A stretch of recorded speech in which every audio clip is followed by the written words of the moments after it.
Hello everyone.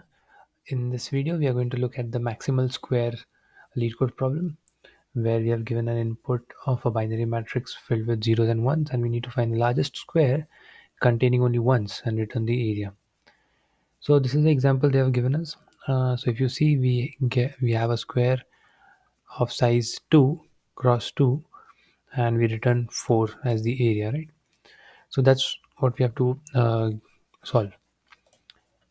So I've written the input over here. So generally these types of matrix problems can be solved using dynamic programming, and I'll show you how we can do that. So the main idea over here is we create a DP table which is of the same size as that of the input. So it's 4 rows and 5 columns, right? So we create a similar DP table over here, and we try to fill the table. Now how do we fill the table? So the main idea for this is that each cell in the DP table is actually going to store the length of the square that can be formed, where that particular cell is the end of the square, right? So when I come at this particular location 1 comma 1, this particular cell in the DP table is going to store uh, the value of length, meaning if it's 1 over here, it means a square of size 1 can only be formed here.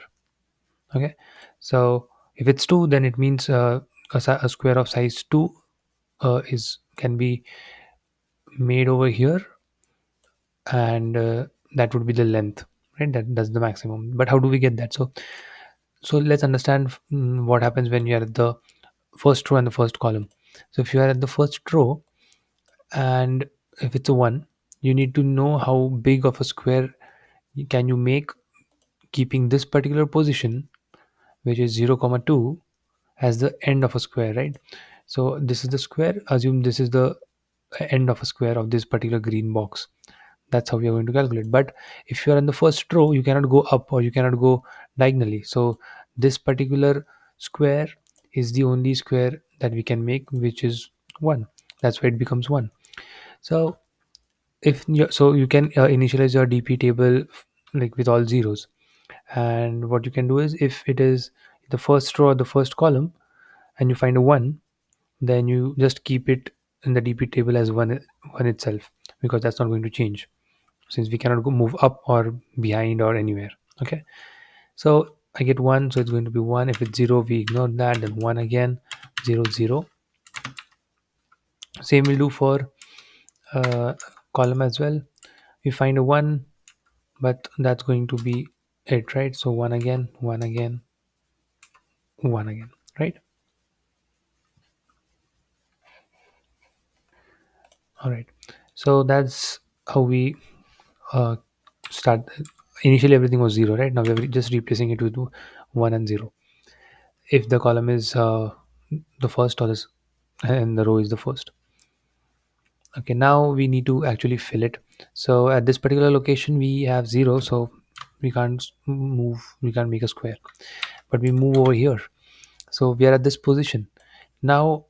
This is assuming this particular position is of a bigger square of 1 0 1 0 1. But since we have to keep everything 1, we are just checking the previous value in the column, the previous row value in the row, and the diagonal value. If all are equal, it means that we have formed a square which is bigger than this particular square, right? So we add 1 to this, right? But in this case we don't have that, but we'll soon come to a case where we do find that. So what did we do here is we just checked the minimum of the left, above, and diagonal. If it is, we take the minimum and we add 1 to it, right? So if the answer is still 1, it means you did not form a bigger square which ends at this location. Okay, that's how we do it. 1. If you go to the next one, we are get a 1 again. We just check the previous one, the diagonal one, and the above one. We got a minimum of 0, so we know that this particular location cannot have a square which is of length 2. Okay, because we found a 0 here, which is the minimum value. That's why this also becomes 0 plus 1. That's 1. So that's how we're filling the DP table. Okay, let's go to this particular location now by filling in this way. We come over here, same is going to be 1. I come down, I come and I find a 1. I take the minimum of this, this, and this. It's 0 plus 1, so it's again 1. I come at this location. I take the minimum of the previous, diagonal, and above. The minimum is 0 plus 1 is going to be 1. But now when I come to this location, you can see I have formed a square which is 1 of length 2, right? Like 1, 1 of length 2, I have formed a square. How do I get this? I take the minimum of this previous, diagonal, and the above. The minimum is 1, and then we add 1. That's why we get 2 over here. So this particular 2 represents that there is a square which ends at this location and the length is 2, meaning this particular, these four values which we have formed right now, that particular length is stored in the dp table. Okay, similarly we come over here, we find there's a 1, we check the previous values, right? We take the minimum. So understand, we are checking the previous value from the dp table. Okay, I'm showing it here because it's easy to understand. So minimum of this and this. Oh, that's 1, right? So 1 plus 1, that's 2. It means at this particular location you have formed a square whose length is 2. Okay, and you can actually see it. So we just take the minimum of the previous, diagonal, and above. We come over here, take the minimum. No, so we don't do anything, is 0, right? So it's 0. Oops, it's 0, then 0. You come, it's 1 here, take the minimum of this and this is going to be 0 plus 1, 1. You come at this location, you have 0, so it's 0. So that's how we have formed the table.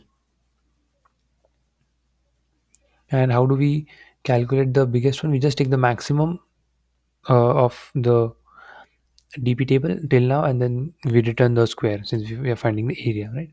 So that's the main logic of this. Let's try to code this up. So we have let's do this, m comma n equal to length of matrix and then length of matrix of 0. All right, so that's 1. And what else do we need? We need a dp table which is going to be 0 times n for, right? So we create a table like this. Next, what we need, we need an answer, which is the final answer that we are going to return, or the square that we are going to return. So now the next thing is we are going to loop for I in range of m of n. Now, like I said, it's the first row. So if first we check if the matrix of I comma j is equal to 1. If we do find it, we just give a condition where if I is equal to 0 or j is equal to 0, we just put the dp of I comma j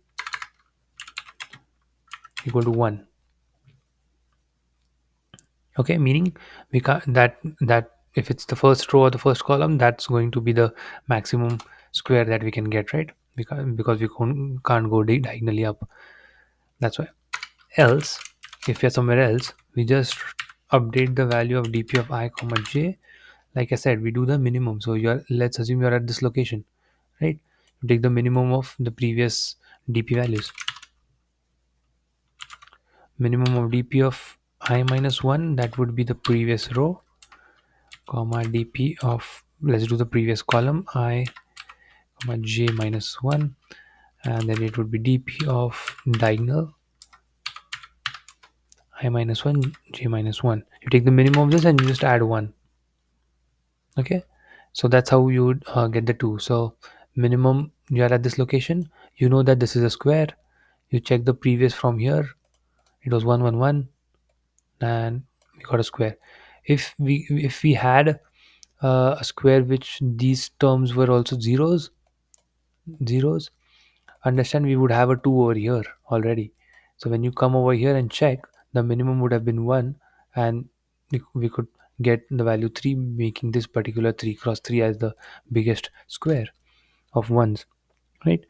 But now we need to also store the maximum answer that we have till now, right? So we just do a max of answer or the dp of I comma ij, whichever one is bigger. So that's how when you iterate everything you come over here, but in answer you have stored 2, right? And now in the end we just need to return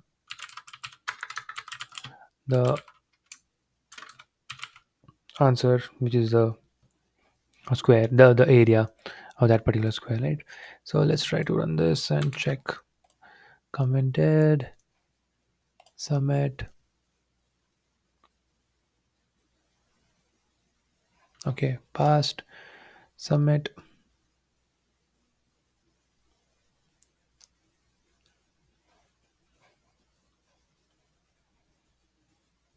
Yeah, so it is submitted. Okay, that's how you solve the maximal square problem. If you have any questions, let me know in the comments and I'll try to clear them out. Thank you.